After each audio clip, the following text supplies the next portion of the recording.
माझं नाव भगवान गणपतराव भालेराव. मी जवळपास इथं 30 ते 40 वर्षापासून ह्या आनंदनगरमध्ये रहिवासी आहे. ह्या नगरचा. तरी आमचं मतदान केंद्र संत तुकाराम ह्या परिसरामध्ये आहे, विद्यापीठ परिसरामध्ये. इथून जवळपास अर्धा किलोमीटर आनंदनगरपासून. तरी पण ह्या निवडणूक आयोगानं आमच्या न कुणाला विचारता किंवा न ह्याच्यामध्ये घेण्यामध्ये कुणालाही न विचारता काही आमचे बूथ जवळपास 4 ते 5 किलोमीटर अंतरावर दूर फेकल्या गेलेत. त्याचा रेल्वे स्टेशन परिसर आहे, विद्यापीठ परिसर आहे. पूर्ण बूथ आमचे इथं आहेत पहिले जुने. त्या ठिकाणी जुने आहेत त्या ठिकाणीच वोटिंग बूथ जे आहेत आमचे इथं जुने आमचे, त्या ठिकाणी ते स्थलांतर करण्यात यावे, नाहीतर आम्ही मतदानावर बहिष्कार करणार आहेत. किती दूर आहे साधारणतः? साधारणतः आम्हाला 5 किलोमीटर विद्यापीठ परिसरातून अक्षदा मंगल कार्यालय, शिवाजी पुतळा, SP ऑफिस असे 3 रेल्वे ट्रॅक आहेत. पुन्हा बस स्टँड, उड्डाण पूल आणि तिथून उतरून खाली यायचं आहे. त्याच्यामुळे आम्हाला सिनियर लोकांना ह्यांना काही जाण्याची सुविधा होणार नाही. नमस्कार, मी ध्रुपदा राजेश मुजमुले आहे. हे आमचं इथं किती वर्ष झालं आम्ही इथं हे करतो, मतदान करतो. किती वर्ष झालं आता, मी लहानपणापासून पाहते तसं. आणि आता असं कळालं की इथं उचललं आणि तिकडं नेऊन टाकलं. मग ह्या म्हाताऱ्या माणसाला जाय जमते का तितक्या लांब? लंगडे पांगडे आहेत याच्यामध्ये काही. आता आम्ही जाणार नाहीत तिकडं.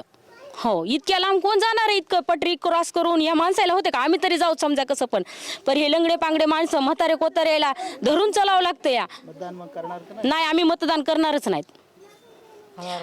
अडीच किती भाऊ आपल्या इथं? अडीच आहेत की नाहीत लोक? 2,500 लोक आहेत आमच्या इथं. इतके जण नवतरणे कसे पण जातात. पण हे म्हातारे कोतारे माणसं पुन्हा काय जणायला चला येत नाही. काय डिलिव्हरीच्या बाया आहेत की इतके जण कोणी जाणार नाही तिकडं आमच्यातलं मतदान करायला. नाही, मतदानाला जाऊ शकता का तुम्ही तिकडे? नाही, चला येत नाही. कुत्र्यानं तोडायला लंगडे आहेत त्या. ते सांग. हो ना, हो, चला येत नाही, काय नाही. आम्ही जाणार नाही तिकडे. हेला धरून चालावं लागतंय सर. नाही जाणार तिकडे आम्ही. दिसत नाही त्यांना. इथं 50 मतदान झाले आमचे. आणि आता तितक्या दूर कसं जावं? दमी येतंय मला चालताना. इथं असलं तर टाकायचं, नाही तर नाही टाकायचं. लांब कशामुळे पडतं काय इथून म्हणजे जाण्याची व्यवस्था? किती गेट येतं 2-4. कसं बलांडीत जायचं? रिक्षा नाही, काही नाही भेटत टायमाला. कसं जायचं? दमी येतंय. बोलायला तर दमी येतंय मला. संत तुकाराम शाळामध्ये होतं तर तिथंच द्या आम्हाला. तर आम्ही टाकणार, तिथं नाही तर टाकणार नाहीत. संत तुकाराम जे पहिलं होतं का आमचं ठिकाण, तिथंच आलं पाहिजे आम्हाला. तर आम्ही टाकणार नाही तर टाकणार नाहीत.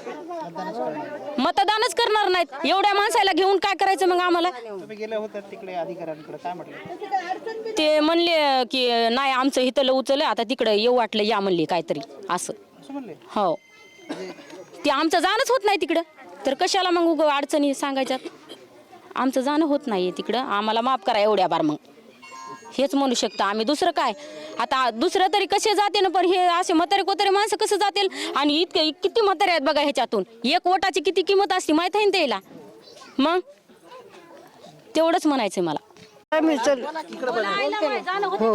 नाही हो, जाऊ शकत नाही. मी पडलेली आहे, अपंग आहे.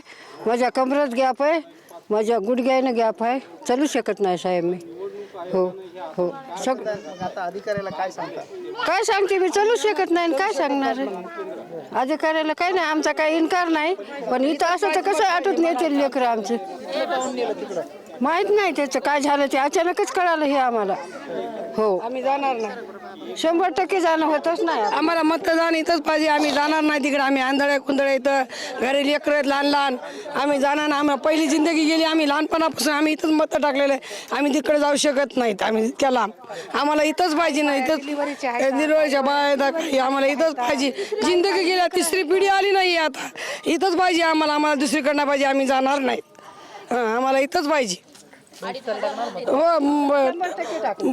100% आमचं आम्हाला दिलं. आम्ही 100% टाकू. एवढी पब्लिक आहे आम्हाला. हो.